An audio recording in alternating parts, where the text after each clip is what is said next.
दोस्तों हम लोग बात करेंगे आज बीओडी के बारे में। आपने सीवरेज ट्रीटमेंट प्लांट में देखा होगा, दो हम लोग पैरामीटर चेक करवाते हैं, टेस्ट करवाते हैं लेबोरेटरी से। एक तो हमारा बीओडी होता है, दूसरा सीओडी होता है। तो बीओडी क्या होता है दोस्तों? BOD, B stand for the biochemical, O for oxygen and D for demand.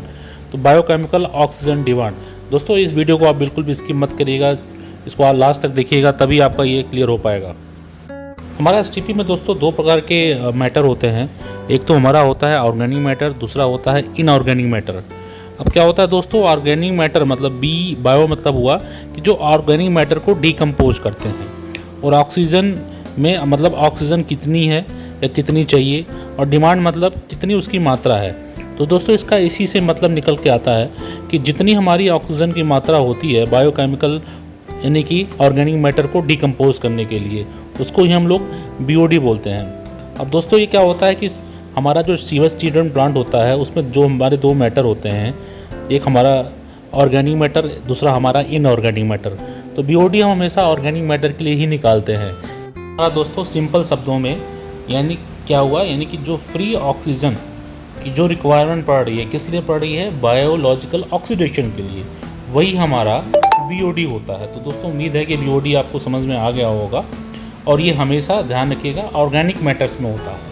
Inorganic matters का बीओडी हम नहीं निकालते हैं, और इसका टेस्ट जो होता है वो लेबोरेटरी के अंदर होता है, एक स्पेसिफिक टेम्परेचर और टाइम में होता है। चलिए दोस्तों अब हम लोग आगे बात करेंगे कि सीओडी क्या होता है। हम लोग अब सीओडी की तरफ बढ़ेंगे।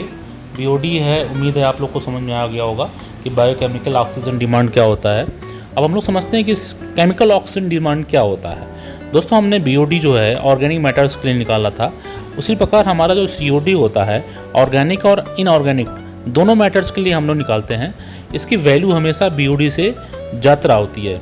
यानी कि इसको सिंपल शब्दों में अगर हम लोग समझें कि बायोडिग्रेडेबल यानी कि ऑर्गेनिक एंड इनऑर्गेनिक को ऑक्सीडाइज करने के लिए जितनी ऑक्सीजन की ज़रूरत पड़ती है, उसी को हम केमिकल ऑक्सीजन डिमांड करते हैं। फिर से मैं आपको बताऊंगा दोस्तों कि जो हमारा organic matters and inorganic matters, उनको ऑक्सीडाइज करने के लिए जितनी ऑक्सीजन की ज़रूरत पड़ रही है, वो होता है हमारा केमिकल ऑक्सीजन डिमांड। चूँकि इसको केमिकल के थ्रू ऑक्सीडाइज करते हैं, इसलिए हम इसको केमिकल ऑक्सीजन डिमांड बोलते हैं।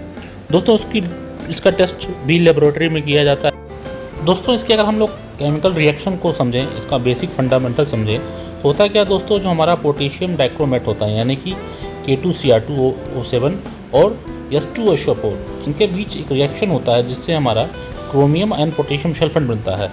अब इन दोनों के अलावा भी क्या होता है दोस्तों? हमारा वाटर और ऑक्सीजन भी रिलीज़ होती है।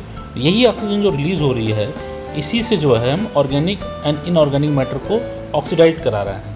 उसके बाद क्या होता है दोस्तों? जो बचता है यानी जो हमारे मैटर्स बच रहे हैं ऑर्गेनिक इनऑर्गेनिक, वो नीचे बैठ जाते हैं। नीचे बैठने के बाद क्या होता है?